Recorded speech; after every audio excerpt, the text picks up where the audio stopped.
if you went to the 20th century or the last 100 years, that is the defining moment. The Nixon visit, meetings between Nixon and Mao and Kissinger, Zhou Enlai, the realization that we were going for the foreseeable future to have different political, different social, different economic systems.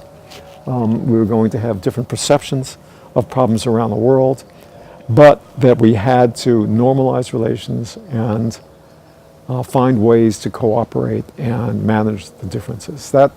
Those insights, to me, are enduring.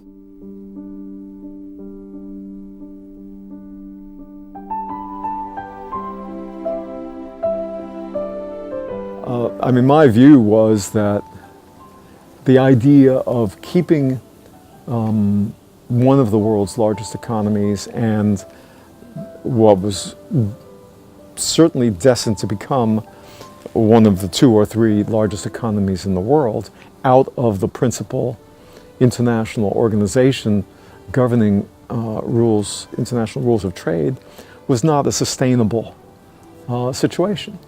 Now, critics, including President Trump and the main officials around him, complain that it was a one-sided deal, it was a horrible deal. I can't even remember their language. I think for the most part they don't understand what the accession was about. The accession was about opening China's market to non-Chinese companies and traders. It was not about opening Western markets to China. Western markets were already open to China under the principle of most favored nation. And the agreement did nothing to open Western markets, to open China's market. Okay? Now, so the dramatic increases in China's exports since then are not really a consequence of the WTO agreement. They are the consequence of China's spectacular growth and its development of a massive production, particularly industrial production capability, and its integration into an East Asian economy which has used China as a platform for exports. The agreement was never supposed to ensure balanced trade. The agreement was supposed to ensure fair trade.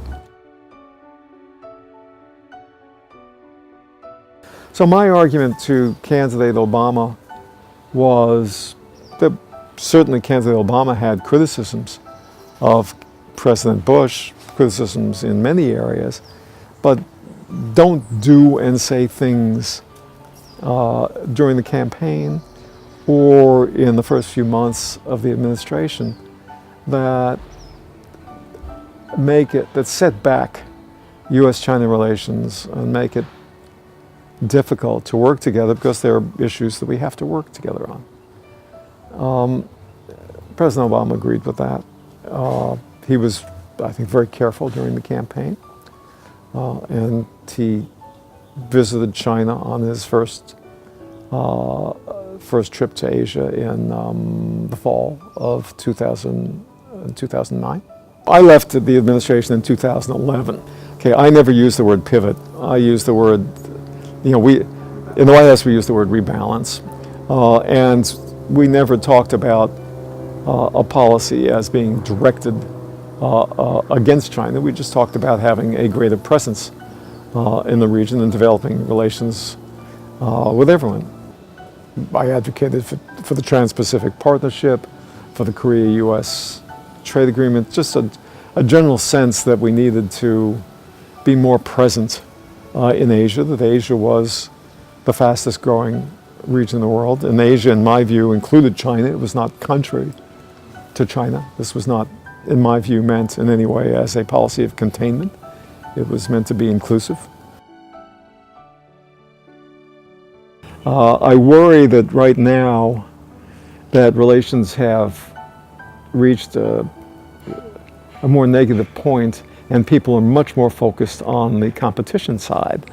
I don't think that's to the benefit of either side. I think it's preposterous to think that the U.S. or China could benefit in some fashion from some kind of actual conflict. Both sides would suffer enormously from a conflict.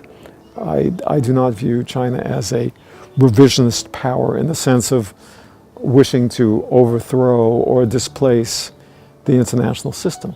I look at what China's done for the last 30 years, and China, in my view, overwhelmingly has integrated itself into the international system.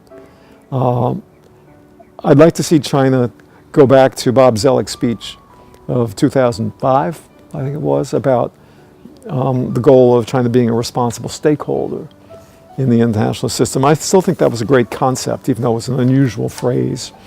And what that concept meant, and most Chinese leaders eventually agreed with it, was China as a foundation, as a pillar of the international system, not merely for its own benefit, but for the benefit of the whole system.